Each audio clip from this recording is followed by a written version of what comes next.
Sončev mrk je pred vrati in ponuja novo možnost manifestiranja. Ampak kako? Verjamem pa, da te to zelo zanima. Skratka, december je definitivno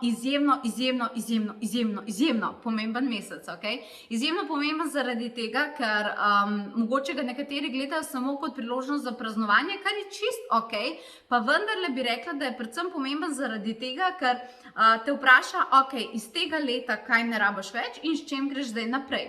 Okay.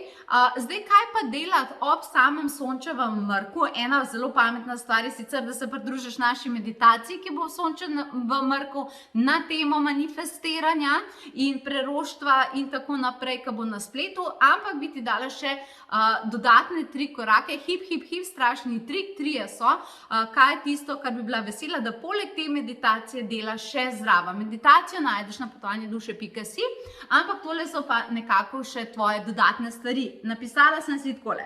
In takole so povedali angeli in eterična bitja magije, zlate manifestacije. Prva stvar, kar je bilo mi povedano, je bilo, napiši na list papirja, kaj vse ti ni funkcioniralo. Kako gre pa to z manifestiranjem čez? Kako mislim, takole je bilo meni razloženo in mislim, da je to ful pametno.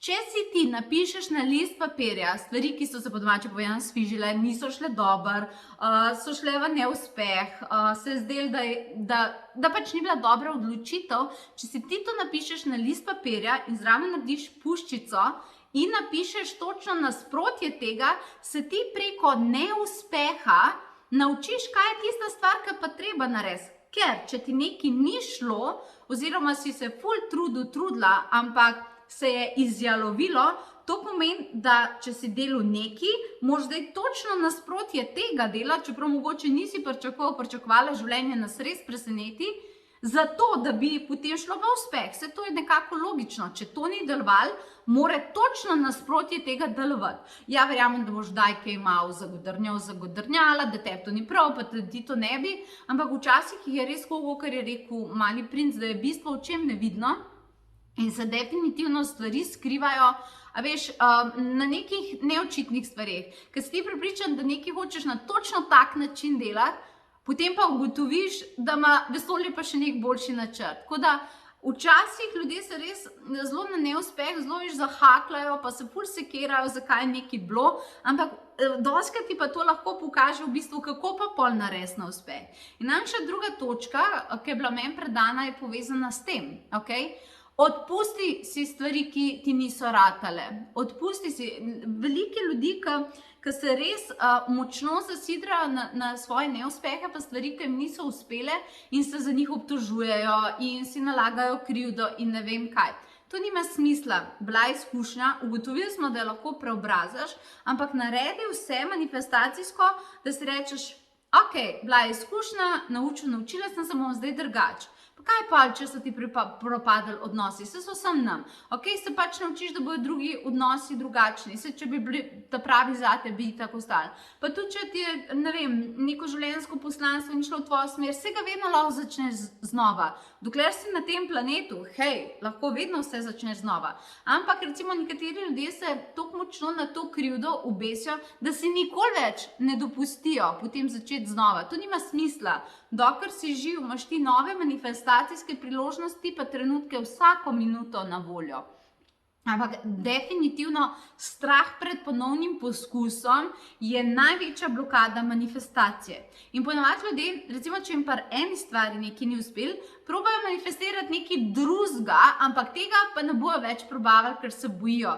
Ampak te po uno manifestacijo blokiral ta isti strah, kljub temu, da mogoče greš ti drugo stvar manifestirati. Aha, pri tej stvari mi ni ratal, pa bom raje zdaj ti zdelo delala, ampak razumeš? Če je pa zadnji še vedno strah, podzavestni, vezan na neuspeh, ni važno, če greš na drugo področje, to je v tvoji energiji, bo šlo tudi na drugo manifestacijo. Zato najprej spusti tisto, kar ti ni uspel in si daj novo priložnost, spucaj se tega, seveda z meditacijami in tako dalje, in seveda ti bo potem se vse odprlo znova. Lahko izbereš to stvar, ki si jo včasih želela, lahko greš pa v novo stvar, kakor češ, odločitev je tvoja.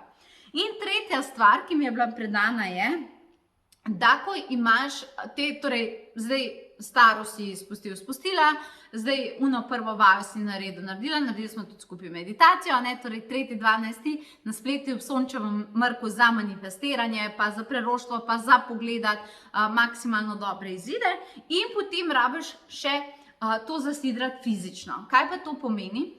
To pa pomeni, da ko imaš ti neko novo manifestacijo pred sabo, moraš vedeti, da tega na tak način še nikoli nisi delala. Seveda ti slediš srcu, pa te nekako energije vodijo, ampak zelo je pametno, da imaš zadnji fizično organizacijo. Da si ti zadnji resnično daš narediti nek fizični načrt, kaj konkretno boš delala. Včasih se mi zdi, da z duhovnimi energijami ljudje kar mogoče malo preveč tega principa, vse, kar mi je namenjeno, bo k meni prišlo. Ampak ti si, razumeš, fizično bitje, ki v tem svetu s pomočjo duhovnih energij maksimalno dobro deluje.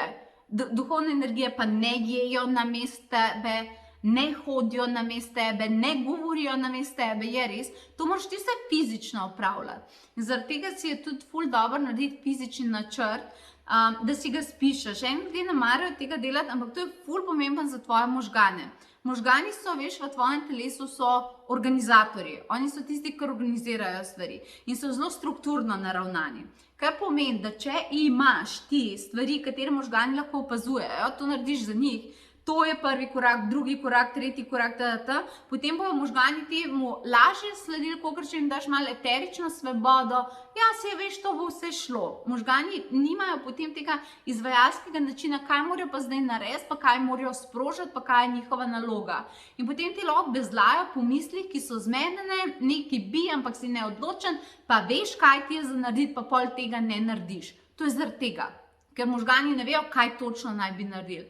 Če pa ti imaš, recimo, strukturo, vse napisan, moj fizični korak je tega, je ta, poklič tega, naredi to, če si organiziral tako, mail napiši tako, članek napiši tako, pa si določaš tematike, pa tako naprej, te bo to ful bolj držalo v manifestacijskem procesu. In te 3 stvari so, recimo, meni se dela res take fantastične za delati. Mislim, ne, da ni težko, pač nekaj predanosti je, ampak da pa se. Tako da res bi ti predlagala kombinacijo teh 3 stvari in seveda, da se pridružiš meditaciji, ki resetira manifestacijo. Ob sončevem mrku bo, ker sončev mrk je, vse smo že ugotovili, kada pritisneš neko tako tipko in rečeš, manifestiranje do tega trenutka je bilo tako, zdaj vse naprej, nekatere stvari bi prilagodila, zdaj gremo pa tukaj naprej. Tako sposobili si bomo bolj energije magije pa alkimije, ker alkimija je tista, ki zna narediti manifestacijo iz nič v zlato, dobesedno, res. Jaz tem rečem po angliško from zero to hero, a ne iz nič pa do heroja. Definitivno zna narediti stvari iz, razumeš, iz sedanjega trenutka iz nas kreirati, ne glede na to, kaj so bili temelji do zdaj. In to se da v meditaciji narediti. Poleg vsega tega, kar smo ugotovili, da imate za delati, bo ta meditacija to pomagala. So pa mesta, mislim, da že skoraj polna, tako da se hitro pridruži na potovanju duše.si, tam bom tudi malo več o manifestaciji govorila, ampak zelo bi rada, da greš v začetek decembra v take energije in sončev mrk bo to zagotovil. Na spletu bo, če zamudiš, ni panike, zaradi tega, ker energije bo še 3-4-5 dni zelo močne in ti bom poslala posnetek. Posnetek pride samodejno in ti bo na voljo 7 dni, da ga lahko delaš. Zraven bom dala pa še eno tako res fantastično darilo. Ampak ti v tem trenutku ne povem kaj, poglej si sama. Verjamem, da ti bo zelo všeč. Tako da potovanje duše.si, poglej si in ti želim, da bo mesec december tvoj najboljši do zdaj, pa pol januar še boljši, pa tako naprej, pa da se samo manifestira v višave. Se vidiva, se slišiva in vse dobro ti želim.